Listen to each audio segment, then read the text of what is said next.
Assalamu alaikum. Shikues të nderuar, paraqitemi në episodin e radhës të emisionit Argumenti Islam këtu në Fakti Ditor. Jemi në muajin e begat të Ramazanit. Muaj ky i cili ka epitete të shumta, grada dhe vlera, gjëra të cilat i kemi theksuar dhe zbërthyer gjëre gjatë në emisionet e kaluara. Sonte do të ndalemi në një aspekt tjetër të vështrimit të vlerave të Ramazanit. Pra, do të flasim për ndërlidhjen e Ramazanit me librin e fundit të shenjtë të zbritur nga Allahu Dhul Xhelal, Kur'anin famëlart. Pra, tema qendrore e bisedës së sotme do të jetë Ramazani, muaji i Kur'anit. Për ta zbërthyer këtë temë dhe për të folur më gjerë, për të dhënë informacione dhe këshilla për ju në lidhje me konceptin e bisedës sonë të sotme, shikues të nderuar të Argumentit Islam, vëllezër e motra, kam nderin dhe kënaqësinë që bashkëbisedues i im i sonëm të jetë hoxha i mirënjohur i trojeve shqiptare anemban, doktor Ardian Sejdiu, imam në xhamin Koha në Ferizaj. Hoxhë nderuar, është kënaqësi dhe nder dhe mirë se na erdhët në studion tonë. Mirë se u gjeta, bismillahirrahmanirrahim, elhamdulillah, wassalatu wassalamu ala rasulillah. Fillimisht më lëni t'ju përshëndes juve, stafin tuaj dhe gjithë ata të cilët na përcjellin dhe nga do që na përcjellin, paqja dhe bekimet e Zotit qofshin mbi ju dhe familjet tuaja. Hoxhë nderuar, ne e zbardhëm qëllimin e bisedës sonë të sotme, pra temën Islami, muaji i Kur'anit. Cila është ajo ndërlidhja bazë themelore që i konekton, i lidh Ramazanin dhe Kur'anin? Në fakt, kur flitet për Ramazanin, flitet për një pako të gjerë vlerash që ndërlidhet njëra me tjetrën. Mirë po, gjëja kryesore në muajin Ramazan është vetë Kur'ani famëlar, sepse Kur'ani ka filluar të zbret në muajin Ramazan. Pra, të gjitha epitetet që i ka ky muaj janë në vendin e duhur. Mirë po, ajo që e bën më të veçantë muajin Ramazan dhe që ndërlidh me Kur'anin është sepse pikërisht në ditën 27 të muajit Ramazan, në natën 27 ka zbrit Kur'ani, edhe pse atëherë nuk ishte obliguar ende agjërimi, por si muaj në Islam njihej edhe më herët, për faktin se muajt në Islam, muajt në përgjithësi janë 12, dhe Ramazani ose Ramadan, siç njihet në gjuhën arabe, ka qenë një prej muajve të vitit. Dhe Zoti i Madhërisht e ka përzgjedhur që në këtë muaj, në natën 27, në natën e Kadrit, të zbret Kur'ani famëlar dhe pastaj ky Kur'an të flet për vlerat e agjërimit dhe të obligon edhe agjërimin. Kur jemi këtu te Ramazani, muaji i Kur'anit, përveç aspektit historik të fillimit të zbritjes së Kur'anit në muajin e Ramazanit, vetë forma e adhurimeve të cilat bëhen në Ramazan ndërlidhen ngushtë me Kur'anin famëlart. Dhe vetë burimi i obligueshmërisë së agjërimit në Ramazan në Kur'anin famëlart e nxit një cilësi të besimtarit që është takvaja. Por takvaja nuk mund të ndërlidhet apo të arrihet si nivel i besimtarit pa porosin kryesore të Kur'anit famëlart e që është dija. Në këtë aspekt, domethënë në këto të sillemi në këto tre komponenta: Ramazani, Kur'ani dhe objektiva. Në fakt, nëse referohemi librave të shenjta para Islamit, të Vratit, Injilit, Zeburit, e gjejmë se vetëm libri i fundit, Kur'ani famëlar, ka zbrit me imperativin kohor lexo. Është interesant kjo çështje dhe jo e rastishme. Domethënë, Zoti i Madhërisht e ka përzgjedhur që mesazhi i fundit hynor, që quhet Kur'ani, libri i shenjtë, të fillon me një imperativ i cili lidhet me diturinë. Dhe i thot Rasulullahit, Iqra, lexo në emrin e Allahut, i cili ka krijuar gjithçka. Edhe pse Rasulullahi nuk ditë të shkrim as të lexojë. Por Zoti i Madhërisht dëshironte me përcjell një mesazh të pejgamberit e pejgamberi ummetit, se gjithçka që zbret, dhe është mëna kopertina e Kuranit, nuk mund të kuptohet ndryshe vetëm përmes diturisë. Pra, Zoti Madhërisht e jep një sinjal të fuqishëm për njerëzimin, se të gjithë ato të cilët dëshirojnë me lexu kartën e jetës dhe me rujt relacionin me Zotin Madhërisht, ata duhet të kalojnë përmes diturisë. Dhe nxitja për dituri ka në ajete të shumta të Kuranit familjar. Dhe lidhshmëria mes dijes dhe takvallikit. Është një dietar i madh dhe më ka bërë shumë përshtypje si e ka përshkruar diturinë dhe takvallikin. Ka thonë në Islam nuk ka takvallik pa dije. Ndërsa takvalliki pa dituri është shmenduri. Dhe thot e si është e mundur të arrihet për devshmëria pa dituri. Pra këto janë dy koncepte mbi të cilat ndërtohet opinioni për jetën, për shoqërinë, për familjen, për Zotin, për shetërinë e shumë radhë. Pra dituria dhe takvalliki janë të lidhur me tjetrën. Dhe vjen muaji Ramazan, ai i cili ushqen të dyja bashkë. Por natyrisht duke kaluar nëpër derë të dije, sepse fundit si mund ta përshkruajmë një çështje pa njohuri? Si mund t'ia dim vlerën një çështje pa shpjegim paraprak? Si mund ta kuptojmë peshën e agjërimit, nëse ne nuk kalojmë nëpër aspektin e dijes, e që na fton Kurani i Kerim të jemi të tillë. Hoxha i nderuar, dija është edhe baza e njohjes së Zotit. Për arsye se edhe nëse ndalemi te shkollat ideologjike, shkollës të cilës ne i përkasim, domethënë maturidije, domethënë dija është elementi kryesor që mund ta çojë njeriu te njohja e Zotit, e shpallja është ndihmëtari dhe ai kristalizuesi i njohjes së tij. Domethënë, si besimtari duhet të ndërlidh këtë në mënyrë që edhe dija të jetë e dobishme për të, por edhe të arrijë atë që e ka synim të krijimit të tij në këtë botë, e që është njohja e të Madhërisht. Në faktin nderuar, kur flitet për dijen për shembull, në radhë parë duhet të dakordohemi në definicion çka është dije. Dhe filozofët islam, ideologjikët e mëdhenj islam, e kanë përkufizuar dije do të thotë njohja e një çështjeje në realitetin që është. Që sa i thonë dije në shkencën e akides. Do me njoh një çështje në realitetin që është. Dhe po e zbërthej për opinion, çka nuk kupton kjo. Nëse themi Zoti është një, ç'kjo është dije? E kemi njohur se për me të vërtetë Zoti një. Por nëse dikush tjetër flet për Zotin mënyra tjera, pra tjetër me kuptu se nuk është në perimetër të diturisë, të njohjes së saktë. Dhe urdhri më i madh që ka dhënë ndonjëherë për Zotit të Madhërisht, në të gjitha librat e shenjta, që nga fillet e para të krijesave, urdhri më i madh ka dalë për Zotin të Madhërisht, fa'lam annahu la ilaha illallah. Dhe mësohe dije se Zoti i Madhërisht është një dhe s'ka përveç tij. Domethënë dija është diçka shumë e rëndësishme në Islam. Fundit asnjë adhurim në Islam nuk ka vlerë pa dituri, sepse duhet të adhurohet Zoti në formën e duhur, në mënyrën e duhur dhe me fjalë që ka përgjigj Zoti i Madhërisht. Të njihet Zoti i Madhërisht në formën çfarë don Zoti i Madhërisht përmes argumenteve të sakta, sepse fundit unë po e përkthej me një këndvështrim tjetër. Nuk mjafton vetëm logjika për ta njohur Zotin. Se në jetën si botë kemi problem të madh, një koncept të gabuar të jetës. Sepse njerëzit mendojnë se vetëm logjika mjafton për ta njohur Zotin e Madhërisht. Ndërsa ne në Islam e kuptojmë se vetëm logjika nuk mjafton për ta njohur Zotin. Por duhet burimi i saktë, ku ushqehet mendja. E burimi i saktë, ku ushqehet mendja për çështjet kruciale të jetës, për gjëra shumë madhore të jetës. Të fillu për njohjes së Zotit të Madhërisht është libri i shenjtë Kurani familjar. Sepse e di ç'shpon gjon kjo çështje. Sikurse unë edhe ti të mos ishmi pa asnjëherë. Dhe të kishe kërku ti më përshkruaj. Unë sigurisht më kishe përshkruar gabimisht. Jo që që jam. Dhe unë kisha fol për ty ndryshe. Me një pa me këtë, se nuk kam pa. E mirë. Ç'është e njoh me Zotin e Madhërisht kur as e kemi pa. Pra duhet një argument që quhet Kur'an për ta njohur Zotin në formën çfarë ka folë për veten e vet. Jashtë kësaj, ne nuk e njohim Zotin saktë pra, sepse imagjinohu sigurisht nga koncepti i gabuar se mendja është e aftë për ta njohur Zotin, atëre e keni parasysh në historikën e njerëzimit se si e kanë imagjinuar Zotin njerëz, sepse janë mbështetur argumente të kota.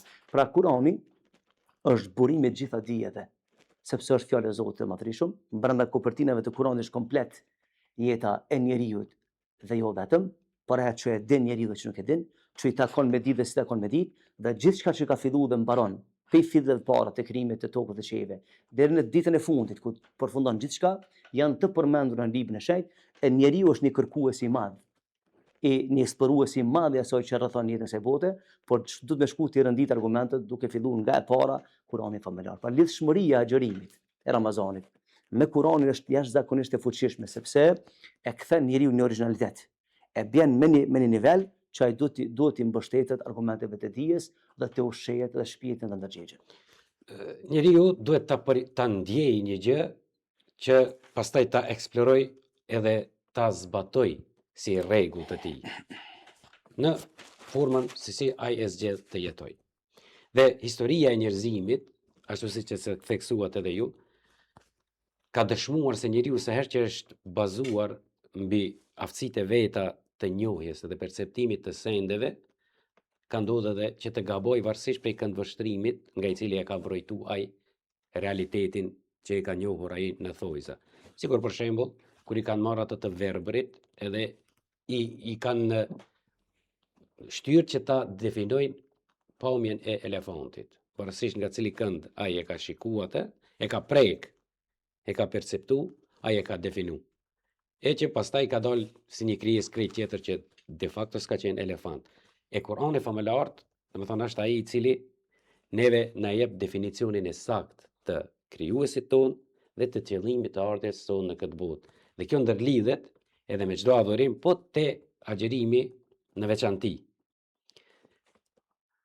Fakt, i nderuar, Kur'ani si libër hynor, fjalë e Zotit të Madhërisht, nuk mund të jetë ndryshe vetëm se një libër gjithëpërfshirës që flet për njeriu në dimensionin që ka njeriu, perimetrin që ka njeriu. Dhe njeriu është krijesë dualiste e përbërë për aspektit fizik dhe shpirtëror, dhe mendja në mes të dyja. Tash ky libër i madh që quhet Kur'an, e që njeriu e gjen veten e te, sepse është interesant Kur'ani. Ka fol për njeriu edhe kur s'ka ekzistuar njeriu. Kur'ani ka zbrit njeriu. Muhamedi sallallahu alaihi wasallam ai ka qenë njeri. Por ka fol Kur'ani për njeriu edhe atëherë kur njeriu s'ka ekzistuar fare. Fol për njeriu edhe në kohën tashme dhe fol për njeriu s'tet më për vetë. Pra që t'jep me kuptues se po bën fjalë për një libër që e ka shpjeguar trajektorën e jetës së njeriu në detaje, në të gjitha etapat e jetës. Dhe tash për shembull, çka e lidh këtë me këtë? Njeriu, thash në fillim, është krijesë e cila e don një përgjigje adekuate për pyetjet që rrethojnë jetën e kësaj bote. E pastaj cila është diagnoza saktë e arritjes në pyetjet kruciale të jetës?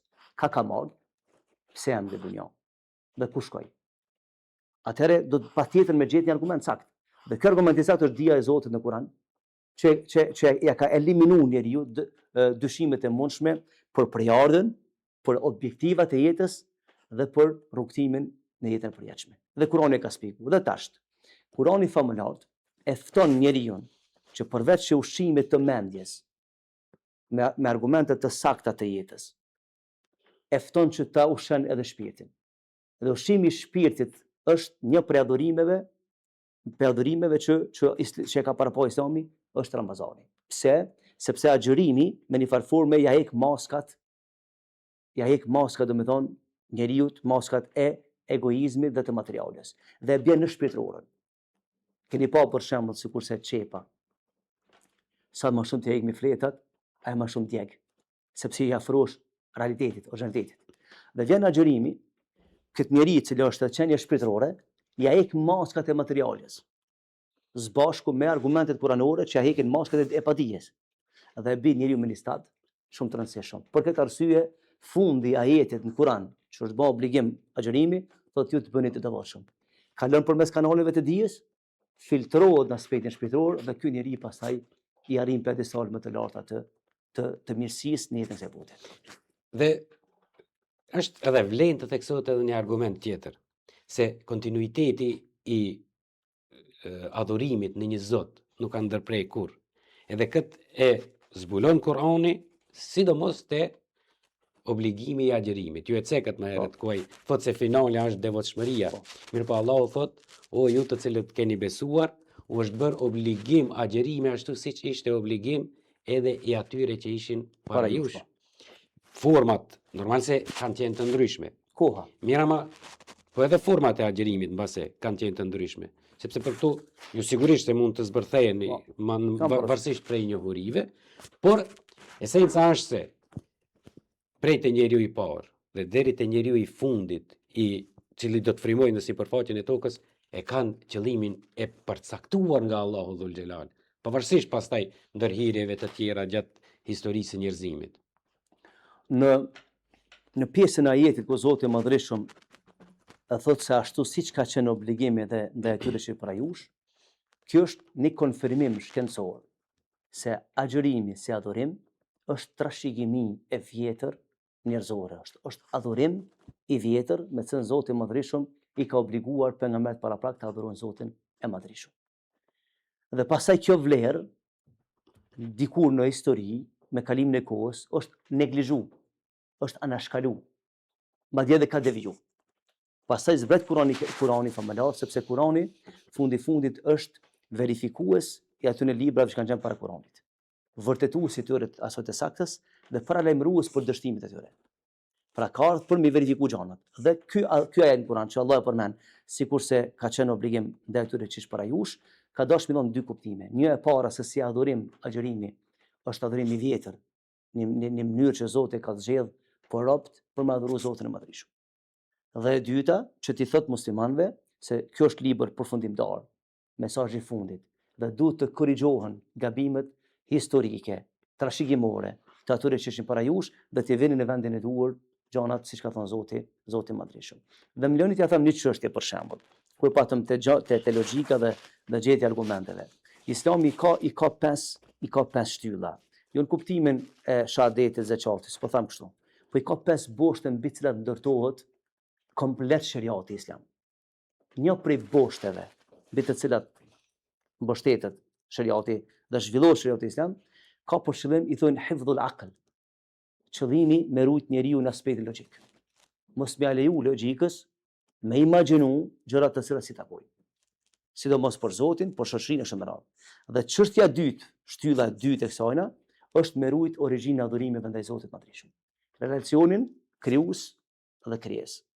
Dhe kjo është fuqi shumë e madhe. Pika më e rëndësishme në Islam është kjo, që e verifikon të kaluarën, e korrigjon, e ka përmirësu dhe e fiton njerëzit që në të ardhmen të ecën binarëve të saktë, sepse nuk ka kuptim jeta nëse prishet ajo afër vertikale, lidhja mes krijuesit dhe krijesës, ose prishin kanalet e njohjes e kështu me radhë. Dhe jemi këtu në agjërim për shembull, muaj Ramazan, i cili e përcakton këtë çështje, e definon këtë çështje, edhe ne jemi shumë krenar që po e ruajmë emanetin e Zotit të Madhërisht, sepse fundit ne jemi të obliguar si musliman që të ruajmë emanetin e Zotit të Madhërisht. Dhe agjërimi është një prej emaneteve më të mëdha me të cilat Allah ka ngarkuar ato që para nesh. Vëllai nderuar, njeriu si krijesë zgjedhur e Allahut Dhul Gjelal, që atë e krijoi në formën më të bukur.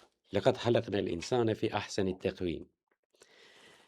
Me epitetet cilat ja dha, me vlerat të cilat ja dha, me cilësitë të cilat ja dha, ai e bëri që të jetë dominues dhe udhëheqës i gjithçkaje tjetër që ekziston në sipërfaqen e tokës. Mirë po, historia ka dëshmuar se njeriu sa herë që është mbështetur në forcat e veta dhe e ka harruar gjenezën e tij, ai ka devijuar dhe ka dështuar. Për shka Allahu Dhul Gjelal, pikërisht përmes Kuranit famëlar të përkëtoi atë duke thënë se nga dija ti të kemi dhënë vetëm pak. E që ka nevojë, domethënë, që shpallja Allahu Dhul Gjelal të jetë ajo vendimtarja. Pra Kurani famëlar të jetë ajo vendimtarja e definimit të saktë të gjërave. Në këtë aspekt, tua shpjegojmë shikuesve dhe tua bëjmë të qartë se jo gjithçka që na paraqitet si dije dhe si mençuri është e tillë. Kthehemi edhe një herë në definicion që ta kemi të çarshë apo diskutojmë. Është fakt se Kurani famëlar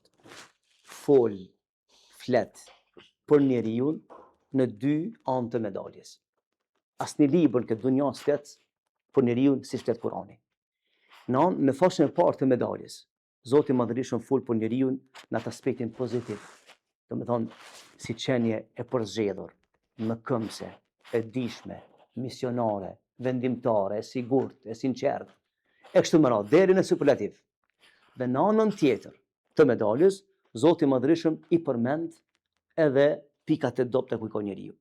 Dhe një prej pikave të dobta, Zoti thotë kjo është krijesë që harron. Është krijesë që vetë mashtrohet. Është krijesë për shembull që e vetë pëlqen veten. Duket se po din gjithçka dhe në realitet diku xhan, si shembull. E kush qen ka ja korniza që për vëka në kontroll këtë qenë njëri. Është libri i Allahut azza wa jall. Kush don me sfidu dijen, le të lexon Kur'anin e Kerimin. Kush don me gjetë të vërtetën, le të lexon Kur'anin famuljar. Kush do me njoh pikat e forta si njeri, elementet që i posedon, le të lexon Kur'anin dhe shef. Dhe kush don me pas është i dobët këtë dunja pa udhëzim, e lexon Kur'anin dhe merr vesh se njeriu këtë dunja nuk mund të mbijeton, qoftë në paraditë të shkurtër, pa një vullnet të madh të Zotit Madhreshëm dhe pa një element që dije, e dije është dija e cila ka zbritur në Kur'anin famuljar. A mund ta merrni me mend për shembull ky njeri që Zoti Madhreshëm edhe nganjëherë në formë ledhatuese ka quajtur edhe si ignorant. Pse ignorant? Sepse sa do që dia pa dituri është më e madhe se dija. Sa do që di njeriu këtë dunja, pa dituria ti është më e madhe se dija. Domthon, pa dituria është më e madhe. Për shembull, ta marrim një shkencëtar. Edhe ai për shembull është i thirrur me një lami. E dini sa lami tjera nuk njeh ai? E dini sa fusha tjera është i padijshëm? Pra, me të drejtë Kurani thot njeriu se në kuptimin e ledhatimit, se ti je qenë e padijshme. Edhe Allahu na thon Kur'an, "Allama al-insana ma lam ya'lam." Është Allahu i cili mëson njeriu atë që nuk e di. Na nuk e ditëm dia shumë sene, i mësuam sot. Njerëzimi, në kaluarën e ditës shumë sene. Sot po mëson. Ne s'dim sot shumë, të tjerë kanë mësuar pas neve.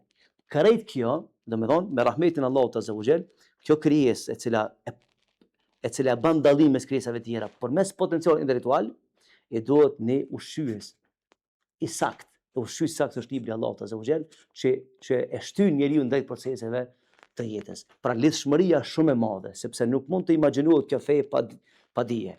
Bile Imam Gazali thot, muslimanët e kanë rënu fejen dy herë. Thot një herë e kanë rënu të ful për paditurisë për te. Dhe e dyta thot kur kanë dështuar të i çojnë proceset përpara në emër të dijes. Pra nuk mund të imagjinohet musliman pa dije, sepse nuk adhurohet Allah azza wa jall pa dije. Nuk adhurohet Allahu xhalla wala pa njohuri. Dhe nuk mund të shkohet te Zoti pa njohur Zotin. E Zoti njeh përmes argumenteve të Kuranit. Dhe çu sa interesant, me çemi dhe publikun e ndëgjon. Keni pa natën e Kadrit. Se si mobilizohemi për ta prit. E thëm ne nata më e madhe se 1 muaj. E madhe e vlefshme. Ai shkon mendje njeriu me pyet pse është e madhe. Veç për shkak Kuranit, dijes. Domethënë, Ramazani ka këtë vlerë, nota Kadrit me Ramazani vjen shumë madhe, veç për një arsye. Për shkak të Kurani Kerimit. Dhe këtë e ka thonë Allahu në 2 ajete në Kur'an, në surën Qadr dhe në surën Dukhan. Pra, që ta kuptojnë masë apo vlas. Këtë madhështi që ka ky muaj, edhe ajo madhështia e natës e Kadrit, ku mblidhemi, e përjetojmë, e nxehtojmë, ta arrijmë, ta shijojmë, të flasni të mijëve rrethit se po bën fjalë për natë madhe. Veç kthehej një pyetje shumë interesante, pse është e madhe kjo natë? Për shkak të librit të Allahut xhalla wala. E pse ky libër është i madh? Sepse ka thënë Allahu azza wa jall, kjo është libri i dijes. Në të thënë ka përfshirë gjithçka. Pra shëlidhshmëria sa e fortë mes Ramazanit dhe dijes. Shikues të nderuar, jemi pra këtu në emisionin Argumenti Islam me hoxhën e nderuar Ardian Sejdiu. Tani do të lidhemi në një kënd tjetër të bisedës. Domethënë do ta degëzojmë pak edhe ta kthejmë te ajo që është shpirtërorja. Hoxhë nderuar, leximin e Kuranit, Allahu Dhul Xhelal e përcaktoi të jetë adhurim për lexuesin. Pse? Fakt. Shumë interesant kjo. Adhurim është fjala më e madhe që Zoti e ka përzgjedhur. E Allahu xhalla wala nuk ka leju të adhurohet ndryshe, vetëm përmes fjalëve që ka zbritur vetë. Imagjinohu sikur Zoti ja kishte lënë dorë njerëzve, shkruani diçka me si më adhuroni mua. Ç'është kishmi shkruar për Zotin? Ç'a kishmi folur për Zotin? Prandaj Zoti i Madhreshëm e ka bërë edhe leximi i Kuranit të jetë adhurim ndaj Zotit të Madhreshëm. Sepse e adhurojna me fjalë të sakta, me dije të saktë dhe me objektiva të sakta. Funit, ç'kuptim ka adhurimi nëse se dim fundin e tij. Ç'kuptim paska të jemi të devotshëm në një pikë ku nuk e di fundin si përfundon. Prandaj edhe kur ne adhurojmë Zotin e Madhreshëm dhe dim që ky adhurim ku na çon, te sakta. Dhe jemi të sigurt. Prandaj nuk ka adhurim më të mirë se sa me adhuru Allahun me fjalët që ai ka zgjedhur. Imagjino me përshkruaj dikan. Edhe më thonë diçka, unë kam shef më përshkruaj mirë. Thot nëse s'di më përshkruaj që po të kallzoj shumë përshkruaj. edhe një jetë e mirë, sepse ti pe shumë me diçka që e bëdon. E qysh i shkan e mundshme në këtë dunja, për shembull. Zoti me mshef veten, mos me fol për veten, e më thonë njerëz adoroni mua. Çfarë kuptimi kish po theja pra? Ktu është e pika më e fortë e fesë, e cila kur përfundon argumente shkencore, filozofike, sociologjike, përfundojnë aty fillon argumenti i fesë. Për këtë arsye libri i Allahut Azza wa Jall, përmes tina që shoh një prej definicioneve, është libër, është mrekulli përmes të cilit adhurojmë Allahun xhallahu ala. A ke pa me pas një mrekulli diçka? Edhe ti me pas në dorë. E në çfarë mrekullie kemi Kur'anin? E çka bëjmë me përmes të adhurojmë Allahun xhallahu ala, dhe si thot pejgamberi sa se Kur'ani do të jetë padyshim dëshmitar i atij në ditën e gjykimit për shkak të leximit dhe meditimit. Vlera e Kuranit shifet në atë se Allahu dhul Xhelal edhe obligimet tjera, sidomos namazin, e obligoi që të plotësohet me Kur'an. Po fakt, asnjë adhurim. Dhe një ndër ruknet e namazit, pra, është leximi i Kuranit në originalitetin e tij në gjithë botën. Fakt. Madje shumë interesante kjo çështje. Edhe në ruku, kur të bina, që s'lexojnë Kur'an, ama adhurojmë Allahun me fjalë Kur'anit. Ka kemi marrë termin Subhan Rabbiyal Azim Nga Kur'ani. Nga Kur'ani. Ka kemi marrë termin Subhan Rabbiyal Ala për ajetin në Kur'an. Ku kanë zbrit ajeti edhe i parë dhe i dyti, Rasulullah thotë Allahu po na thotë në ruku adhurojmë në gjithë mirë. Pra gjithçka që e bëjmë në këtë botë, edhe adhurojmë Zotin në gjitha format. Sa adhurimet në Islam përveç namazit, agjërimit, edhe haxhin e kështu me radhë, e bëjmë me fjalët e Zotit madhreshëm.